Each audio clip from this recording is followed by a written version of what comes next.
The Vorthan warship hung in orbit above Earth like a predator watching its prey. Commander Thexker stood on the observation deck, his 4 arms crossed over his armored chest. His gray skin was marked with battle scars from 100 conquered worlds.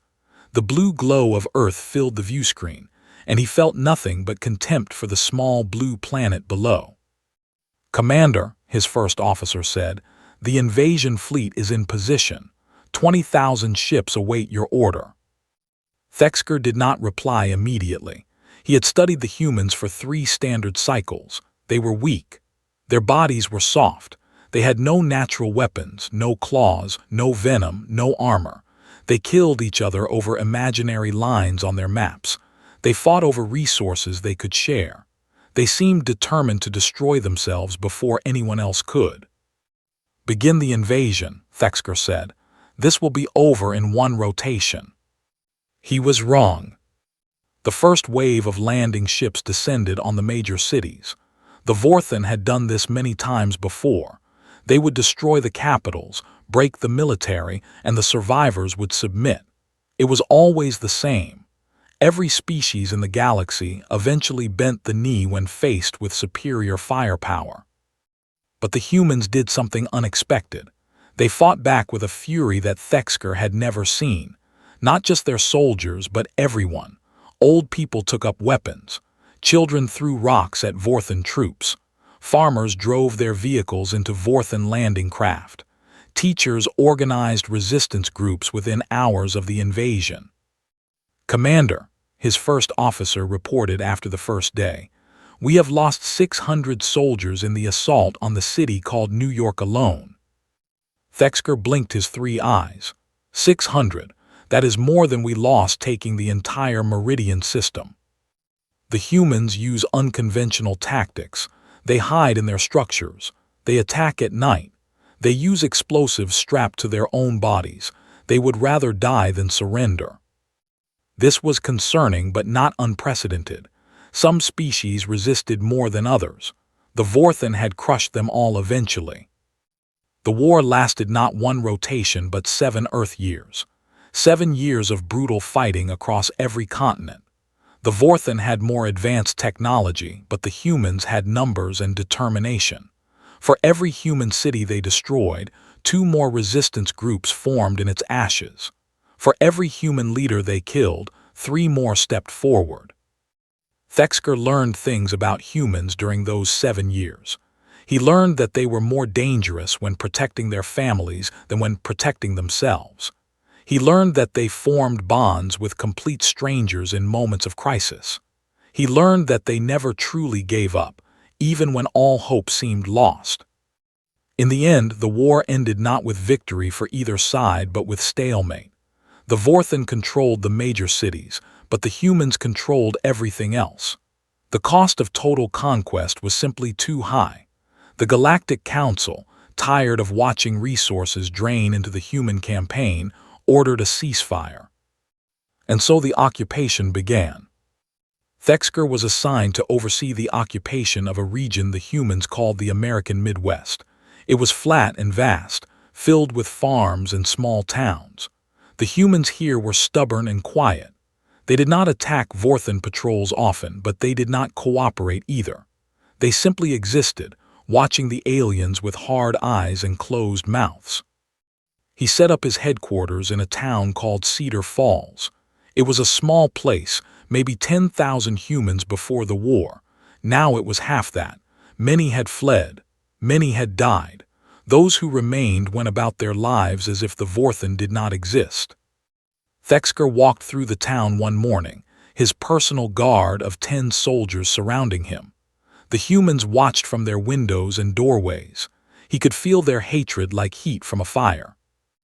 A small creature ran into his path. It was a human child, maybe 5 Earth years old. The child tripped and fell at Thexker's feet, then looked up with wide eyes full of terror. Thexker's guards raised their weapons. One quick shot and the potential threat would be eliminated. It was standard protocol. Children grew up to be resistance fighters. But Thexker held up one of his hands. He looked down at the small creature. It had golden fur on its head and round blue eyes that leaked water. It was so small, so fragile. How did these creatures survive at all?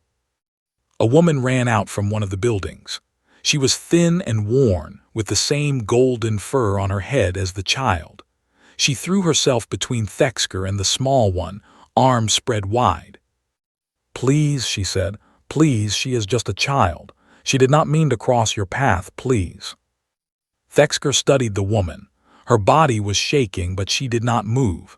She was prepared to die for this small creature. This was what he had seen throughout the war. This willingness to sacrifice everything for others. "Take your offspring and go," he said. The woman grabbed the child and ran. Thexker watched them disappear into a building. His guards looked at him with confusion. "Commander," one said, "protocol states that." "I know what protocol states," Thexker said. "Continue the patrol." That night Thexker sat in his quarters and thought about what he had done. He had broken protocol. He had shown mercy. It was weakness. It was the kind of thing that got officers removed from command. But he kept thinking about the child's eyes, the terror in them, and the woman's willingness to die. He had conquered dozens of worlds, but he had never understood the conquered. They were just numbers, resources, labor. He had never thought about their children. The next morning there was a package outside his headquarters. His guards scanned it for explosives and found none. Inside was a container of food, some kind of baked item with a sweet smell. There was a note with it, written in the human language. Thexker had learned to read some human text during the war. The note said simply, "Thank you, from Sarah and Emma." He did not eat the food. It could be poisoned. He had it analyzed. It was just flour and sugar and eggs, a thing humans called cookies. He ate one. It was good. Over the following months, Thexker began to notice things he had not noticed before. He noticed that humans worked together even when it cost them. He noticed that they shared food with their neighbors even when they had little. He noticed that they built things and grew things and made music even in the ruins of their world. One day a human man approached his patrol. This was unusual. Humans avoided Vorthan patrols. The man was old, with white fur on his head and a bent back. "I need help," the old man said. "My wife is sick. Your medicine could save her. I have nothing to trade, but I will work for you. I will do anything." Thexker should have ignored him. Human lives were not Vorthan concern, but he thought about the cookies. He thought about Sarah and Emma. "Take me to your wife," he said. The old man's home was small and poor. His wife lay on a bed, struggling to breathe. Thexker's medical scanner identified the problem quickly, a simple infection that Vorthan medicine could cure in hours. He gave the old man the medicine. "Administer this twice daily for 3 days. She will recover." The old man wept. He actually wept. Water fell from his eyes and he fell to his knees. "Why?" he asked. "Why would you help us? You conquered us. You killed my son in the war." Thexker did not have an answer. He left without speaking. That night more packages arrived. Food. A bottle of liquid the humans called whiskey. Handwritten notes of thanks. His guards were suspicious. His officers were concerned. Word was spreading that Commander Thexker was growing soft. But something was changing inside him, something he did not understand. He had lived for 100 years. He had conquered without mercy. He had killed without regret. But these humans, these weak and fragile creatures, were making him feel things he had never felt before. He began walking through the town without his guards. At first the humans fled from him, but gradually they stopped running. Some even nodded to him as he passed. The woman named Sarah brought him cookies every week. The old man whose wife he had saved told others about his kindness. One evening he came upon a gathering in what the humans called a church. They were singing. The sound was strange and beautiful. He stood outside and listened for a long time. A young human male approached him. He was maybe 20 years old, with hard eyes and scars on his face. A former resistance fighter, certainly. "Why do you stand here, Conqueror?" the young man asked. "Do you come to mock us?" "I come to listen," Thexker said. "Your songs are unlike anything in the galaxy." The young man stared at him for a long moment. Then, without a word, he walked back inside the church. A few minutes later, an old woman came out. She was small and wrinkled, with a kind face. "Would you like to come inside?" she asked. Thexker looked at her. "I am your enemy." "You were," she said, "but my God teaches that enemies can become friends, and friends can become family. Come, sit, listen." Thexker, commander of the Vorthan invasion fleet, conqueror of 12 worlds, walked into the human church and sat down among the people he had tried to destroy. And for the first time in his long life, he did not feel like a conqueror. He felt like he was home. The seasons changed. Thexker had never paid attention to seasons before. On Vorthan Prime, the climate was constant, controlled by ancient machines. But on Earth, the world transformed. The green plants turned gold and red, then dropped their leaves. White frozen water fell from the sky. The humans called it snow. Thexker stood at his window and watched the snow fall. It was beautiful. He had destroyed beautiful things on 100 worlds and never noticed their beauty. Now he noticed everything. His communications device buzzed. It was a message from the Vorthan High Command. They were concerned about reports from Cedar Falls. Productivity was down. Human resistance was increasing in other sectors. What was happening in his territory? He wrote back a careful report. Everything was under control. The humans were pacified. There was no cause for concern. It was not entirely a lie. The humans in his territory were pacified, but not because they feared him. They were pacified because they had stopped seeing him as an enemy, and he had stopped seeing them as conquered subjects. The woman named Sarah visited him often now. She brought her daughter Emma, who was no longer afraid. The child would climb onto his lap and ask him about the stars. What were they like? Were there other children out there? Did they have cookies? Thexker told her stories about the galaxy. He told her about the crystal forests of Meridia, where trees grew from living gemstones. He told her about the twin suns of Corax Prime and the singing winds of the nebula worlds. Emma listened with wonder in her eyes, and Sarah smiled as she watched them. "You are different from the others," Sarah said one evening after Emma had fallen asleep. "I am the same as I always was," Thexker replied. "Perhaps I am only now seeing clearly." "What do you see?" Thexker was silent for a long moment. "I see that we were wrong. The Vorthan have conquered many worlds. We have taken resources and labor and territory, but we have never gained anything of value. We have only taken. We have never received." "What have we given you?" Sarah asked. "Cookies," he said, "and music, and stories, and something else. A word in your language that does not exist in ours." "What word?" "Family." Sarah reached out and touched one of his arms. Her hand was warm and soft. "Family is not just blood," she said.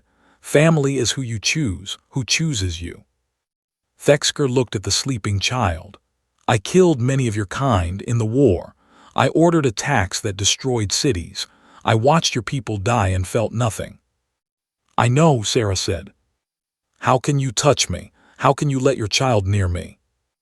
"Because people can change. Because the person you were is not the person you are.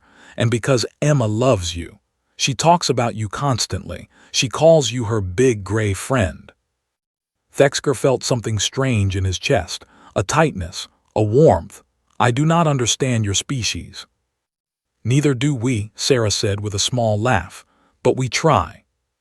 The winter passed. Spring came with warmth and rain. Thexker began to help the humans rebuild. He used Vorthan technology to repair their power systems. He distributed medical supplies from military stores. His officers questioned his decisions, but he outranked them all. The town began to change. People who had hidden came out of hiding. Markets reopened. Children played in the streets. The humans of Cedar Falls were not thriving, but they were surviving, and they were no longer afraid. One day, a delegation from the Galactic Council arrived. They wanted to inspect the occupation zones, to see how the integration of Earth into the Vorthan Empire was progressing. The delegation included representatives from 6 species, including a Vorthan High Commander named Grextel. Grextel was everything Thexker had once been: cold, efficient, merciless. He walked through Cedar Falls with contempt on his face, kicking aside human goods, shouting at humans who did not move fast enough. "This is unacceptable," Grextel said when they returned to headquarters. "These humans show you no respect. They do not bow, they do not avert their eyes. You have gone soft, Thexker." "I have achieved peace," Thexker replied. "My territory is stable. There have been no attacks on Vorthan personnel in 6 months. Peace bought with weakness is not peace. It is surrender." Grextel leaned forward. "The High Command has heard disturbing reports. They say you have befriended the humans. They say you eat their food and visit their worship places. They say a human child sits on your lap." Thexker said nothing. "You have 1 cycle to correct this situation," Grextel said. "Reinstate proper protocols. Execute any humans who show disrespect. Remind them who their masters are, or you will be replaced. And I will personally ensure that Cedar Falls is made an example for the rest of this pathetic world." The delegation left.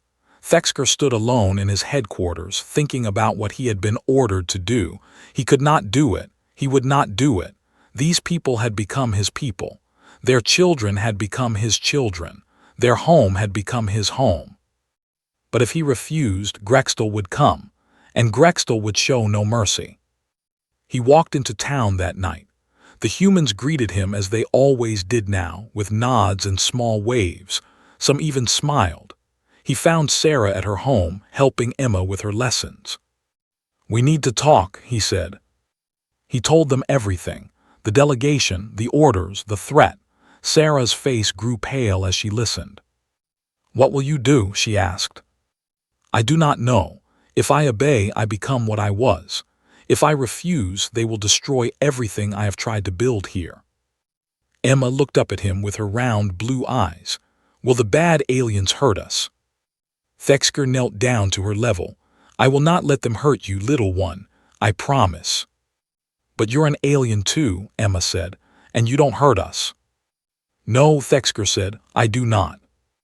"Then maybe the other aliens can learn too, like you learned." Thexker looked at the child, so simple, so wise. "Perhaps," he said, "perhaps they can." That night he called a meeting, not of his officers but of the humans. The church was full. Every person in Cedar Falls who could walk was there. They looked at him with a mixture of hope and fear. "I have been ordered to oppress you again," he said, "to kill your leaders, to remind you that you are conquered. I will not do this." A murmur went through the crowd. "But if I refuse, others will come. Others who will not hesitate to do what I will not. I cannot protect you from the entire Vorthan Empire." The old man whose wife he had saved stood up. His name was Harold. "Then what do we do?" Thexker looked at the faces around him. Old and young, strong and weak, all watching him, waiting. "I do not know," he admitted. "I have commanded fleets. I have conquered worlds, but I have never tried to save one." Sarah stood up. "Then we figure it out together. That's what families do." The word hit Thexker like a physical force. Family. They considered him family. "I may have to fight my own kind," he said.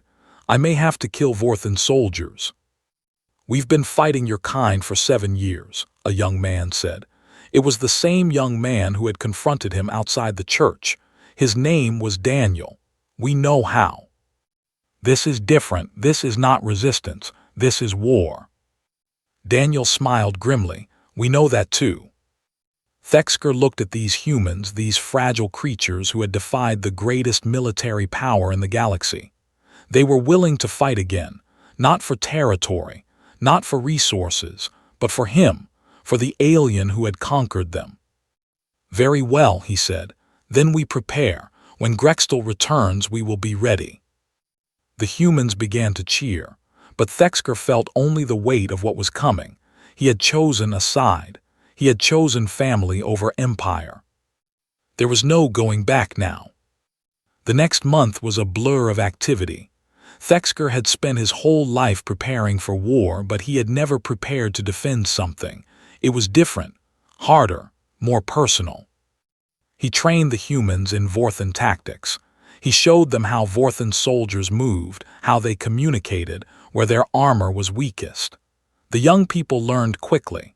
They were eager, driven by years of hatred that was slowly transforming into purpose. "Your species is remarkable," he told Daniel one evening as they reviewed defense plans. "You have been fighting for 7 years, yet you still have strength to fight more." Daniel shrugged. "We don't have a choice. Fighting is how we survive." Other species surrendered. The Meridians gave up in 3 months, the Coraxians in less than 1, but humans keep fighting. "Maybe because we have more to lose," Daniel said. "Family, community, the things that matter." "The Vorthan have families," Thexker said. "We have communities." "Do you fight for them? Would you die for them?" Thexker considered the question. "Before I came here, I would have said yes. Now I am not certain. I never knew anyone in my family well enough to die for them. We are different. We are raised for duty, not connection." "That sounds lonely," Daniel said. "It is efficient." "Is efficiency worth being lonely?" Thexker did not answer, but he thought about the question for a long time afterward. Sarah organized the civilian side of preparations. She gathered food supplies, established hiding places for those who could not fight, set up communication networks. She worked tirelessly, sleeping only a few hours each night. "You will exhaust yourself," Thexker told her. "There will be time to rest when this is over," she said. "Whatever over looks like." "Are you afraid?" Sarah stopped what she was doing. She looked at him with eyes that had seen too much. "Every moment of every day, but fear is just another feeling. You can work through it." "Vorthan do not feel fear," Thexker said. "We are trained to suppress it." "That's not the same as not feeling it," Sarah said. "That's just not dealing with it." "Perhaps." Emma appeared at the doorway. She was holding a drawing she had made. It showed a large gray figure with 4 arms surrounded by smaller figures with 2 arms. Above them were stars. "This is our family," Emma said, presenting the drawing to Thexker. "That's you in the middle, and that's Mommy and me and Harold and Daniel and everyone." Thexker took the drawing carefully. Such a small thing, paper and colored wax, but it meant more to him than any medal or commendation he had ever received. "Thank you, little one," he said. "I will treasure it." "You have to keep it safe," Emma said seriously. "Drawings are important. They show people how you feel when words are too hard." He looked at the child. She was 6 years old now. She had lived half her life under occupation. She had never known a world without war, and yet she still believed in drawings and family and making things better. "You are wise beyond your years," he said. Emma smiled. "Mommy says I'm too smart for my own good." "Your mother is correct." The day before Grextel's deadline, Thexker gathered his officers. There were 20 of them, all Vorthan, all trained in the same brutal school he had attended. "Tomorrow, High Commander Grextel will return," he said. "He will expect us to have implemented harsh measures against the human population. We have not done this." The officers shifted uncomfortably. "I am giving you all a choice. You can leave tonight. Return to the fleet and tell them I have gone rogue. No punishment will come to you. Or you can stay and fight beside me and the humans." "Fight for humans," one officer said with disgust. "They are the conquered, we are the conquerors." "They are people," Thexker said. "People who have shown me something I never learned in all my years of service. They have shown me that strength is not just about weapons and numbers. It is about what you are willing to protect." "You have gone mad," another officer said. The humans have corrupted you. Perhaps I have finally become sane. Thexker stood tall. Make your choice, stay or go, but know that if you stay, you become more than Vorthan. You become part of something new. 12 officers left that night. 8 stayed.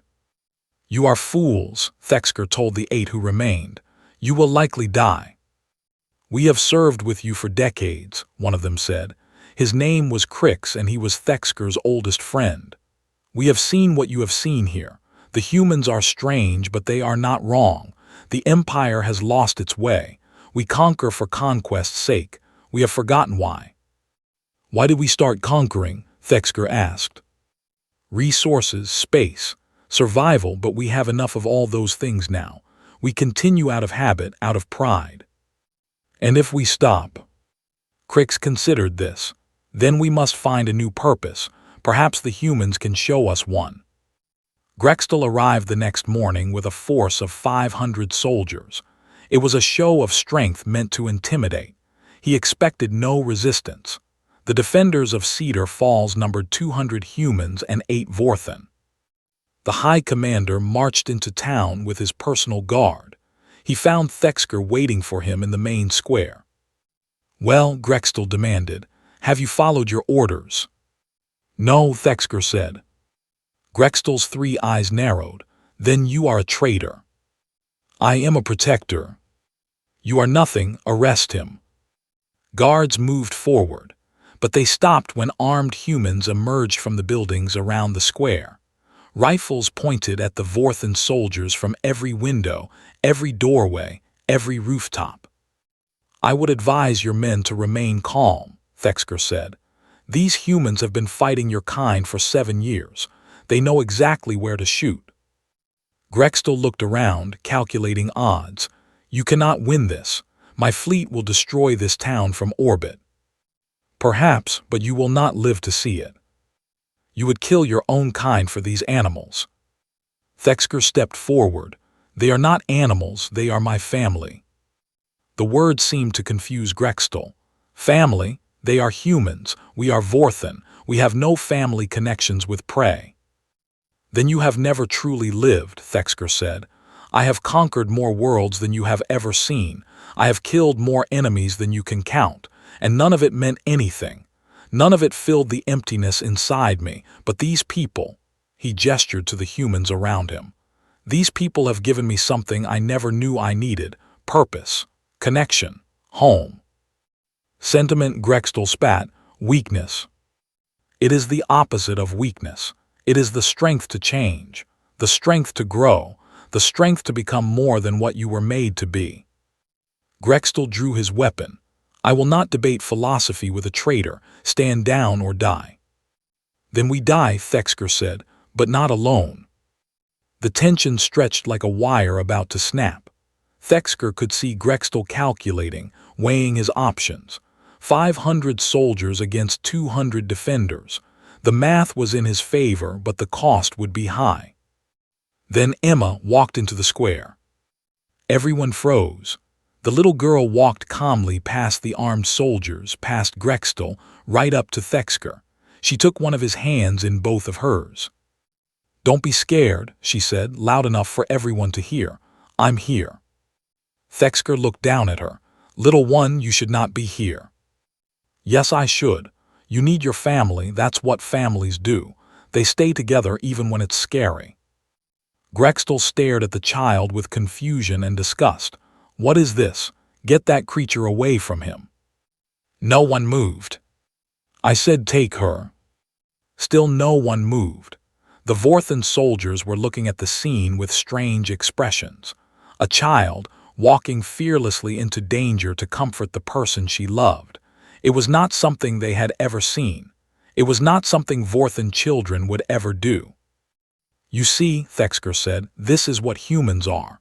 This is what they have that we do not. Courage born of love, strength born of connection. They do not fight because they are ordered to. They fight because they choose to. They fight for each other. He looked at the Vorthan soldiers around Grextel. Look at your commander.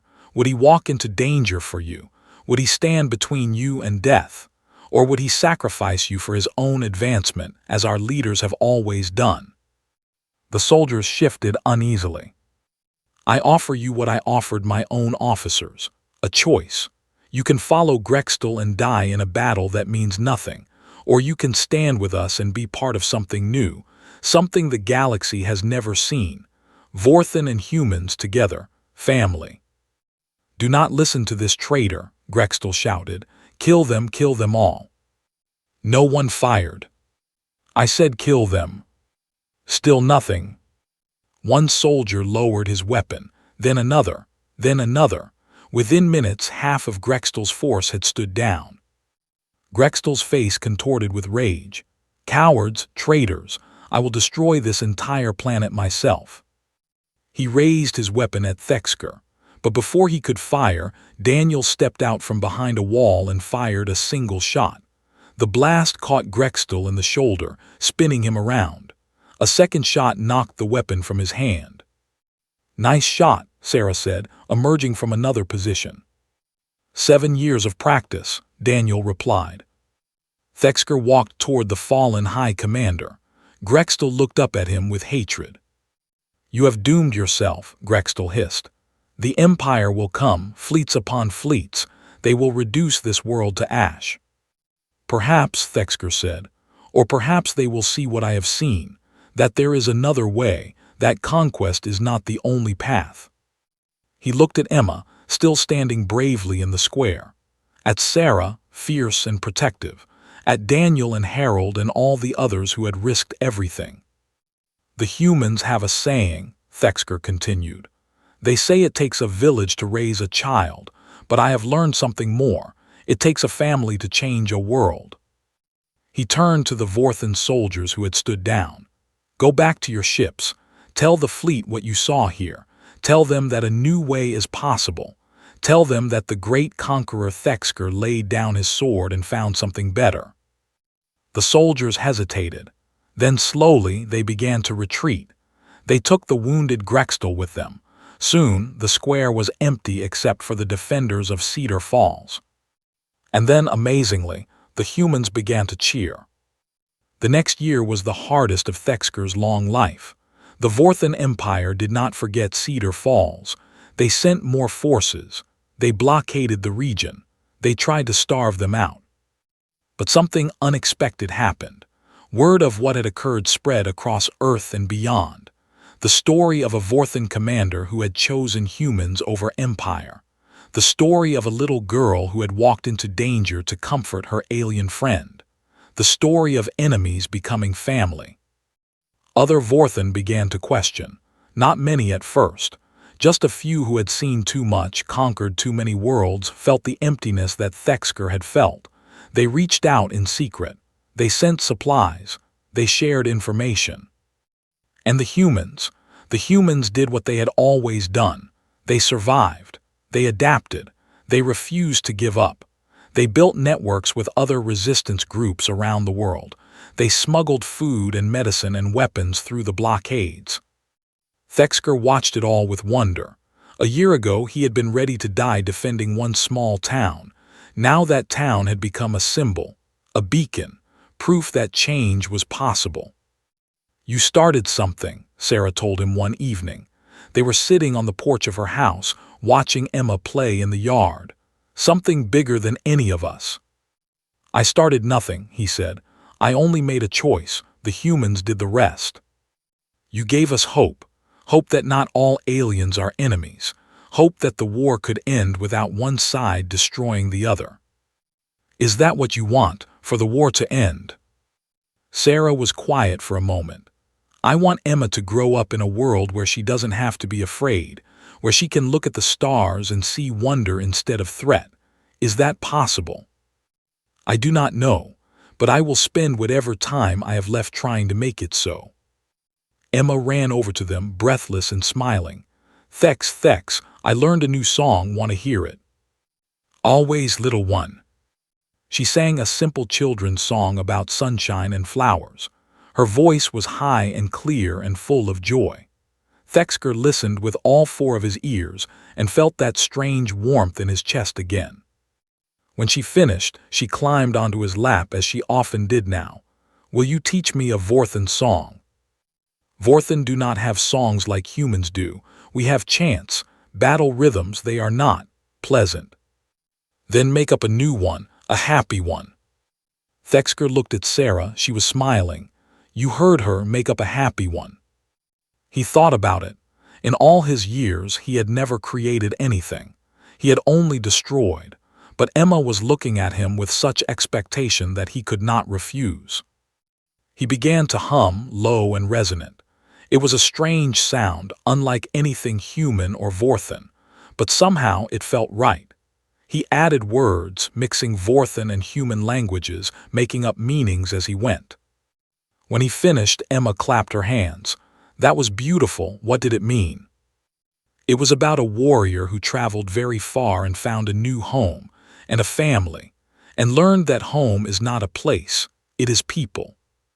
Emma hugged him around his middle. "That's you, you're the warrior." "Yes," Thexker said, "that is me." The breakthrough came 6 months later. A delegation from the Galactic Council arrived, not to threaten but to negotiate. The war was too costly. The occupation was failing everywhere, and the story of Cedar Falls had spread too far to ignore. Leading the delegation was a Vorthan elder named Vorzith. She was ancient, nearly 500 years old, and she had seen the rise and fall of a dozen empires. She walked with a cane and spoke slowly, but her mind was sharp. "You have caused considerable trouble, Commander," she said to Thexker. "I have done what I believed was right," he replied. "So I have heard. A Vorthan who loves humans, who considers them family, who fights against his own kind to protect them." She studied him with her 3 eyes. "Do you know how many Vorthan have been executed for such crimes throughout our history?" "I have some idea." "Millions. We do not tolerate deviation. We do not allow weakness. It is how we built an empire." She paused. "And it is how we have begun to destroy ourselves." Thexker said nothing.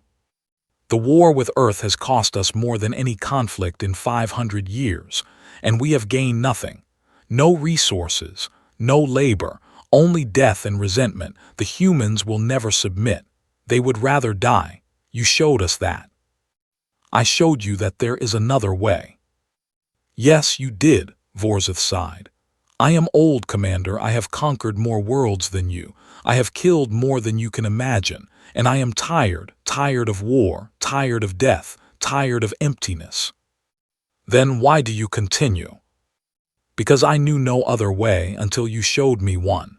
She looked at him with something like respect. "The Council is prepared to negotiate a peace, not surrender, true peace.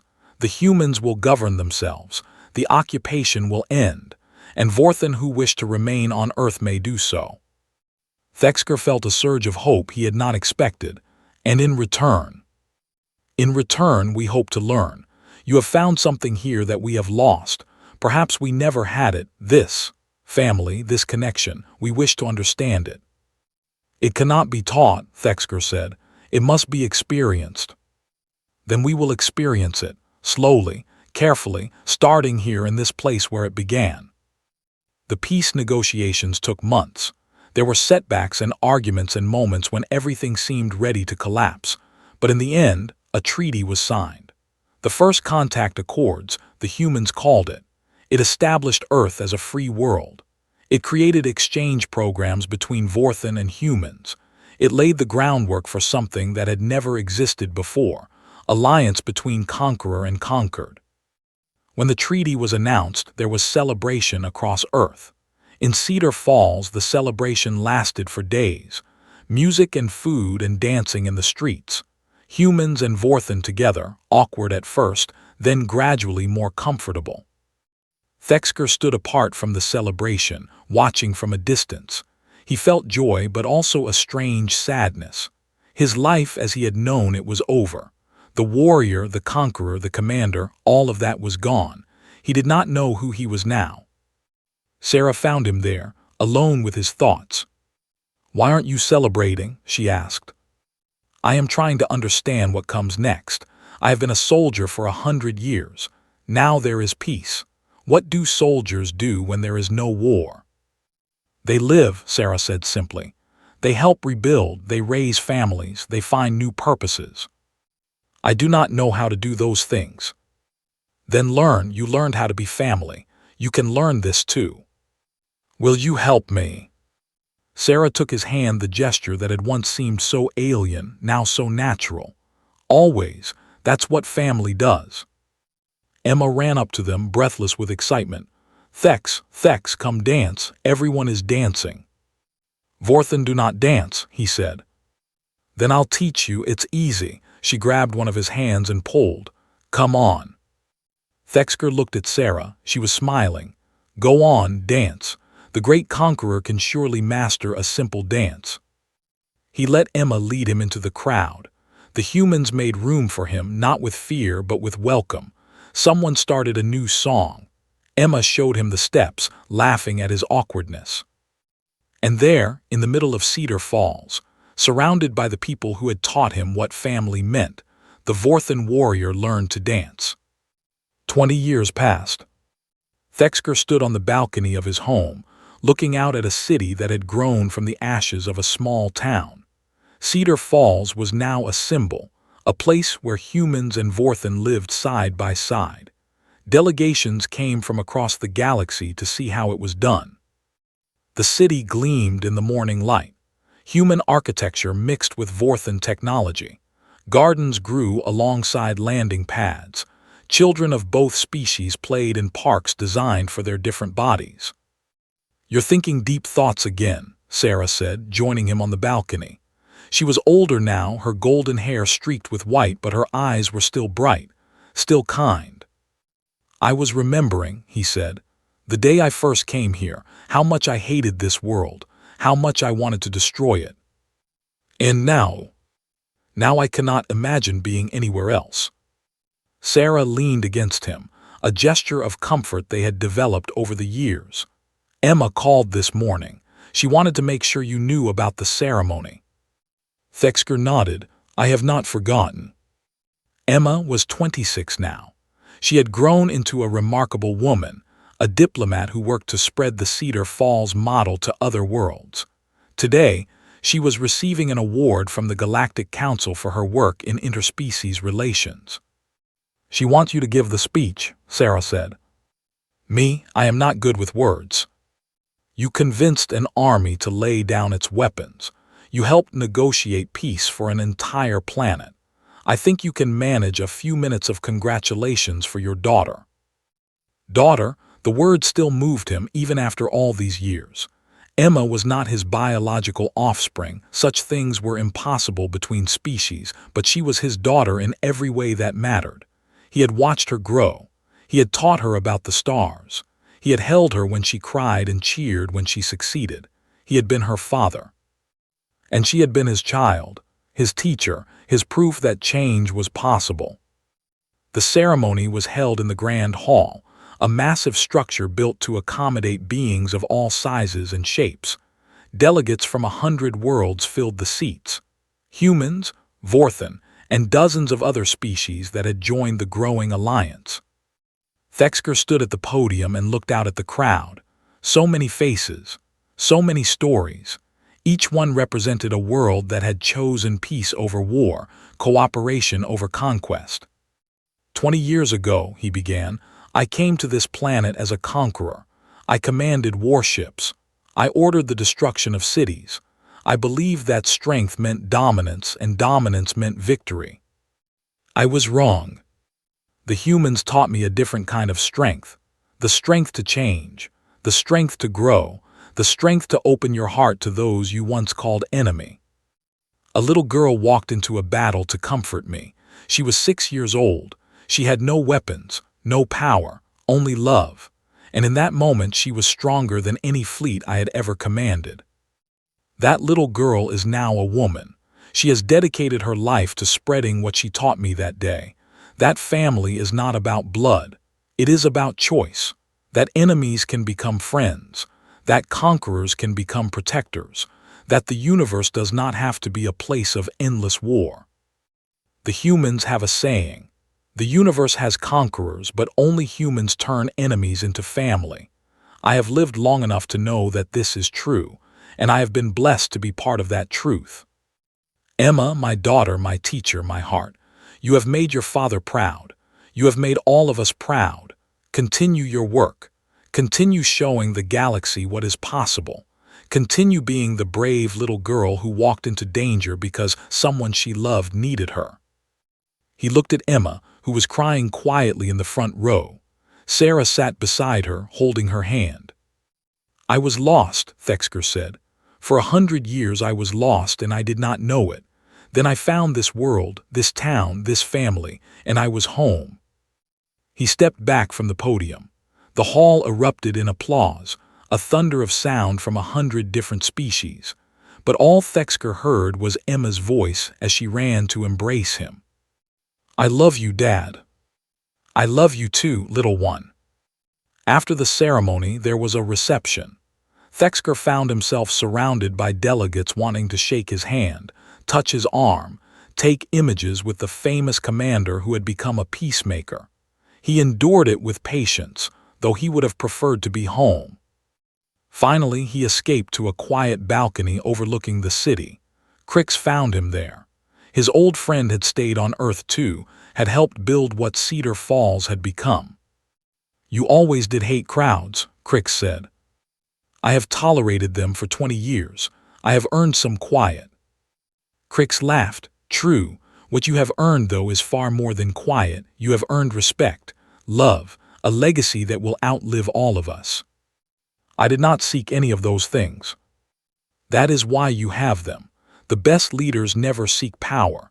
They have it thrust upon them by those who believe in them. Thexker looked at the city below. Do you ever regret it, the choice we made? Not for one moment. Before this, I was a soldier. I followed orders. I killed when told to kill. I felt nothing and thought nothing. Now I feel everything. It is overwhelming sometimes, but it is also wonderful. The humans call it being alive. I think they are right. We were alive before. No, we existed. There is a difference. They stood in silence for a while, watching the lights of the city twinkle as night fell. The council wants to expand the program, Crix said. Other worlds are asking for Vorthan ambassadors. They want to know what we learned here. And what will you tell them? Crix smiled. The same thing you told them in your speech. That family is a choice. That enemies can become friends. That the universe does not have to be a place of endless war.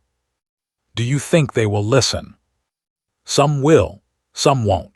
But each one who listens is a victory. Each world that chooses peace is a step forward. And someday, maybe generations from now, the idea of conquest will seem as strange to the Vorthan as peace once seemed to us. Thexker nodded slowly. I hope you are right. I know I am, because I have seen it happen, I have lived it, and so have you. Emma found them on the balcony later. She had changed out of her formal clothes into something simpler, more comfortable. She looked tired but happy. There you are, she said. Mom's looking for you. She says it's time to go home. Home, Thexker repeated. Yes, that sounds good. They walked back through the hall together, the old warrior and the young diplomat. People stopped to greet them, to congratulate Emma, to thank Thexker. He accepted their words graciously, but his mind was elsewhere. Home. 20 years ago, he had not known what the word meant. He had thought it was a place, a physical location. But Sarah and Emma had taught him the truth. Home was people. Home was love. Home was wherever your family was. Sarah was waiting at the entrance, her arm linked with Daniel's. The young resistance fighter had become an old friend, then family. His hair was gray now, his face lined with age, but his eyes were still sharp, still fierce. Ready? Sarah asked. Yes, Thexker said. They walked out into the night together. The stars shone above them, countless worlds spread across the darkness. Somewhere out there, Vorthan fleets still patrolled, wars still raged, conquests still continued. But here, on this small blue planet, something different had taken root. something that was spreading, slowly but surely, to every corner of the galaxy. The humans had a name for it. They called it love, they called it family, they called it hope. Thexker called it home. And as he walked through the city he had helped build, surrounded by the people he loved, he knew that his life had been worth living. Not because of the worlds he had conquered, not because of the battles he had won, but because of the family he had found. The universe has conquerors. It always will.